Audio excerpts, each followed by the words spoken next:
Salut tout le monde, j'espère que vous allez bien. Bienvenue sur ma chaîne YouTube qui est Mimi Family. Euh, pour commencer, je vous souhaite une excellente journée. Aujourd'hui, comme vous pouvez le voir dans mon titre qui est juste en dessous, le thème est l'accouchement. Donc dans ma précédente vidéo, je vous ai parlé de la grossesse. Là, je vous parle de l'accouchement. Donc l'accouchement, qu'est-ce que c'est? Clairement, sans langue de tabou, en fait, c'est comme si tu avais le pied euh, dans la mort et l'autre pied dans la vie. C'est le plus beau cadeau au monde. Je ne renie pas ça. Mes enfants, c'est le plus beau cadeau qu'on a pu me donner. C'est merveilleux. J'en suis très, très, très, très, très contente, très heureuse. Mais clairement, l'accouchement, c'est très, très compliqué. C'est très dur. D'accord? Je suis désolée pour le bruit de fond. C'était l'ambulance. Comme je vous disais, mon accouchement s'est très mal passé. Clairement, parce que je suis restée 24 heures en salle de travail. Ensuite, j'ai eu une sage-femme. Que vous dire de ma sage-femme, clairement. C'est vraiment clairement la pire sage-femme que j'ai eue de ma vie. J'ai des amis qui ont eu des enfants avant moi. Et lorsque je leur parlais, lorsque je leur posais des questions, vous savez, nous les femmes enceintes, quand on est enceinte, on est curieuse. On veut savoir si ça fait mal, si le truc qu'on redoute le plus, nous les femmes, c'est de se faire recoudre. Oui, c'est ce qu'on redoute le plus à l'accouchement. Moi, clairement, j'ai une sage-femme qui servait à rien, mais clairement à rien.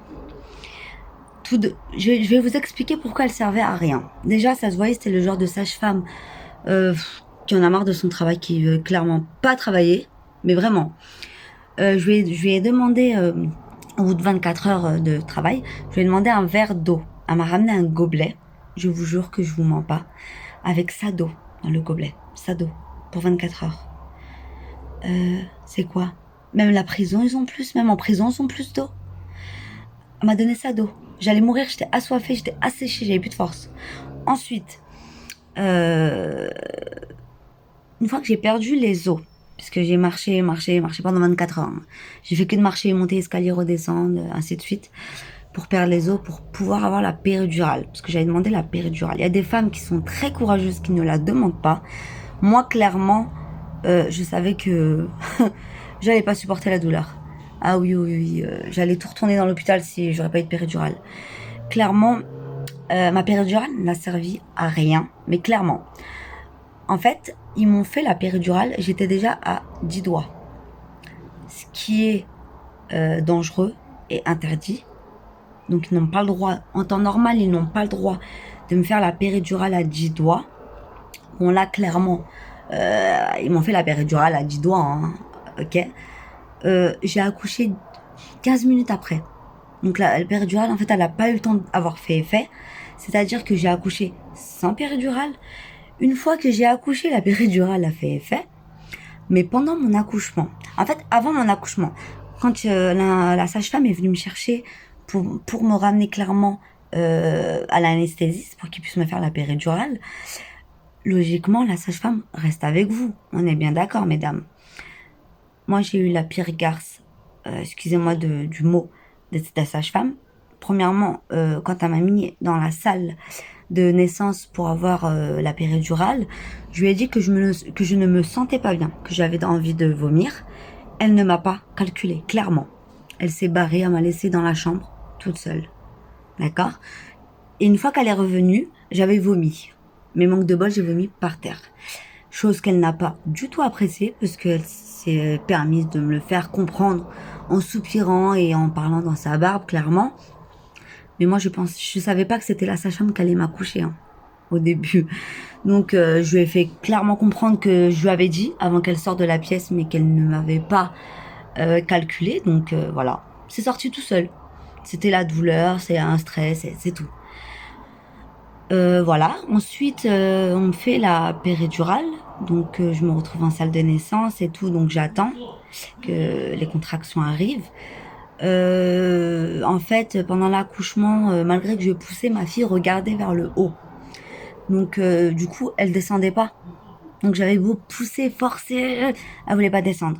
À un moment donné, ils m'ont sorti, oui, bon, écoutez, madame, je pense qu'on va vous faire, vu qu'elle ne veut pas descendre, je pense qu'on va vous faire clairement la césarienne. Quand j'ai entendu ça, j'ai ma tête à la tournée. J'ai dit poussez-vous. J'ai attrapé mes jambes. J'ai tiré mes jambes comme ça d'une force. Je sais même pas elle est venue où la force parce que j'étais fatiguée. J'ai dit à la sage-femme monte sur mon ventre. Tu appuies. Appuie sur mon ventre. Appuie. Fais descendre l'enfant. C'est hors de question que vous me fassiez une césarienne. Non, non, non. Je vais accoucher par voie basse. Ce qui s'est passé, c'est que l'enfant avait du mal à sortir, à passer. Donc ils ont été obligés de me faire une épisiotomie. Donc, seules les femmes qui l'ont eu sont au courant. Comment ça fait mal. Seules les femmes qui ont eu des enfants, bon, même les femmes qui n'ont pas eu des enfants, celles qui se renseignent dans tous les cas sur ce qui peut arriver pendant l'accouchement, savent ce que c'est qu'une épisiotomie. Une épisiotomie, pour ceux qui ne le savent pas, je le dis peut-être assez mal, hein, épisiotomie, voilà, là je l'ai bien dit. Pour celles qui ne le savent pas ou ceux qui ne savent pas, c'est quand on ouvre, quand on fait une déchirure au niveau des lèvres, au niveau du vagin, d'accord, clairement. Moi, j'ai eu ça, c'est-à-dire qu'ils m'ont fait une épisiotomie et ils m'ont mis des forceps. Les forceps, clairement, je vais vous faire une image. Les forceps, clairement, c'est des grosses cuillères. Voilà, c'est des grosses cuillères qu'on rentre pour tirer l'enfant, en fait. Tu vois, c'est comme voilà, des grosses cuillères. C'est comme quand tu prends tes cuillères pour mélanger la salade. Vous avez les grosses cuillères pour mélanger la salade? C'est pareil, sauf que ça, on te le rentre dans le vagin pour extraire l'enfant. Donc, ils m'ont fait ça. Clairement, vu que la péridurale n'avait pas fait effet, j'ai tout senti. Donc, quand ils me demandaient de pousser pendant qu'ils m'avaient mis les forceps, je pouvais pas. C'était inconcevable que je pousse. J'avais mal. Je leur disais, je peux pas, je sens tout, ça me fait mal. Je peux pas pousser. J'ai cru que j'allais mourir, mais vraiment. J'ai cru vraiment, vraiment que j'allais mourir. Et en fait, cette conne bip de sage-femme qui comprend rien à rien, elle est partie me chercher des médecins et des infirmiers. Donc, ils sont venus à 10 dans ma salle de naissance. Et ils ont commencé à me mettre des piqûres partout. Partout, ils m'en ont mis au moins 4-5 pour que ça fasse effet. Parce que en fait, je commençais à faire une hémorragie interne. Enfin, il y avait beaucoup de sang qui tombait, du coup. Donc, ils ont réussi à faire sortir mon bébé, mon petit bout de chou que j'aime de tout mon cœur d'ailleurs. Et ensuite, bah, ils n'avaient pas le choix que de me recoudre. Ça, c'est les femmes, elles le détestent. C'est une chose qui est inconcevable pour elles. Elles n'aiment pas ça. Elles n'aiment pas ça. On n'aime pas ça, parce que moi non plus. Moi, c'est un truc qui me faisait peur. Et bizarrement, je l'ai eu. Donc, je peux vous dire, mesdames, pour celles qui n'ont pas eu ça, vous avez eu de la chance, hein. Franchement, parce que je peux vous dire que ça fait énormément mal. Pour celles qui ont eu ça, mais qui ont eu la péridurale juste avant, c'est-à-dire qu'elles n'ont rien senti, c'est après qu'elles sentent, une fois qu'elles sont montées en chambre. Et celles qui l'ont eu, je veux bien que vous mettez en commentaire votre expérience, même celles qui n'ont pas eu, hein, qui ont des accouchements assez simples, voilà, comme une lettre à la poste. Il n'y a pas de problème, vous pouvez mettre aussi vos commentaires. Je prends tous les commentaires, sont bons à prendre. Moi, je vous fais juste part de mon vécu, de mon expérience, de ce qui m'est arrivé. Voilà, c'était pas un accouchement idéal, mais voilà, comme on dit souvent, c'est un mal pour un bien, parce qu'au final, j'ai eu le plus beau des cadeaux. D'accord, j'en ai souffert, j'en ai bavé, même après l'accouchement, une fois que je suis montée en salle, enfin dans ma chambre, j'en ai bavé, parce que voilà, faut dire que quand tu te fais recoudre ou voilà, ou quand t'as des forceps, le vagin, la peau du vagin, c'est assez fin. Donc, la moindre petit truc, même certaines femmes, quand des fois, excusez-moi, quand elles se rasent, elles se coupent, ça leur fait mal, même quand elles se rincent. Une fois que le gel douche, il touche, ça les brûle, ça leur pique. Alors, imaginez-vous quand vous faites recoudre. Donc, c'est énorme. Moi, ça faisait mal. J'arrivais plus à m'asseoir. Un peu, j'allaitais. j'arrivais plus à m'asseoir, j'arrivais plus à m'allonger, je galérais pour allaiter.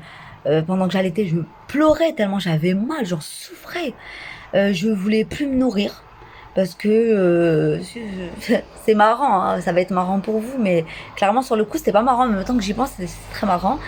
Je voulais plus me nourrir parce que justement je voulais pas aller aux toilettes en fait pour faire mes selles. J'avais peur que ça se réouvre en fait, vous comprenez? Donc je voulais plus nourrir, je voulais plus rien manger. Clairement j'ai pris 20 kilos, vraiment 20 kilos pendant ma grossesse. Euh, En 3 semaines, une fois que j'ai accouché, 3 semaines après, j'avais perdu 18 kilos. J'ai pas fait de régime, j'ai pas fait attention à ce que je mangeais. C'est juste que comme j'ai allaité et que c'était mon premier enfant, j'étais assez fatiguée. C'est une chose qu'il faut pas faire, mais j'étais assez fatiguée. Donc des fois, déjà je manquais de sommeil, je dormais pas beaucoup.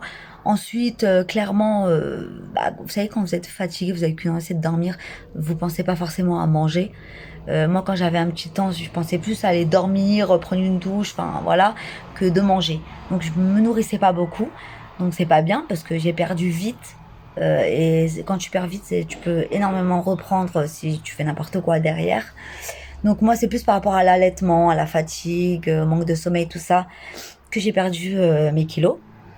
Après, je sais que nous, les femmes, on a tendance à avoir une complication vraiment pour perdre du poids, sans parler de grossesse ou quoi. On a du mal par rapport à un homme. Un homme, il perd plus facilement du poids qu'une femme. Faut dire ce qui est. Nous, les femmes, on a assez du mal à perdre du poids. Je suis d'accord. Maintenant, je vous ai fait part de mon expérience. J'espère que ça en a aidé certaines. J'espère que il y en a qui ont pu se retrouver dans mon histoire. Maintenant, je vous invite à s'abonner, à laisser un maximum de likes, un maximum de commentaires. Dites-moi ce que vous en pensez de ma vidéo, ce qui vous a plu, ce qui vous a pas plu. Il y en a, ils vont peut-être pas aimer ma vidéo, hein, clairement. Mais bon, après, je parle pas de choses, voilà, vulgaires ou quoi que ce soit. Je parle des choses, de donner la vie, en fait. C'est le plus beau des cadeaux, en fait. C'est vraiment le plus beau des cadeaux. Et quand je vois que dans ce bas monde, il y a des femmes ou des parents qui se permettent de, de, de, de frapper leurs enfants jusqu'à la mort, leurs bébés. Moi, j'ai vu des trucs inimaginables. Qu'est-ce que tu mets un bébé dans un congélateur? Qu'est-ce qu'un bébé fait dans un meuble pour dormir? C'est un meuble à chaussures. J'ai vu des trucs de dingue. Alors qu'il y a des femmes, il y a des milliers de femmes sur Terre qui ne peuvent pas avoir d'enfants. Et leur seul souhait, c'est d'en avoir. Même pas elles, hein, même adopter. Leur seul souhait, c'est d'avoir un enfant. Bah, ces femmes-là, je vous souhaite un bon courage. Je suis tout cœur avec vous. J'espère vraiment qu'un jour, vous allez avoir la chance de connaître ce bonheur d'avoir un enfant, de donner la vie. Pour les femmes qui sont déjà mamans, bah, bienvenue dans le club de la Mimi Family. Voilà, donc je vous souhaite une excellente journée. Et j'espère vraiment, vraiment que vous allez me soutenir et que vous allez m'encourager, que vous allez mettre un maximum de vues. Et bien sûr, n'hésitez pas à faire tourner ma vidéo pour ceux qui sont intéressés. Bisous, bisous.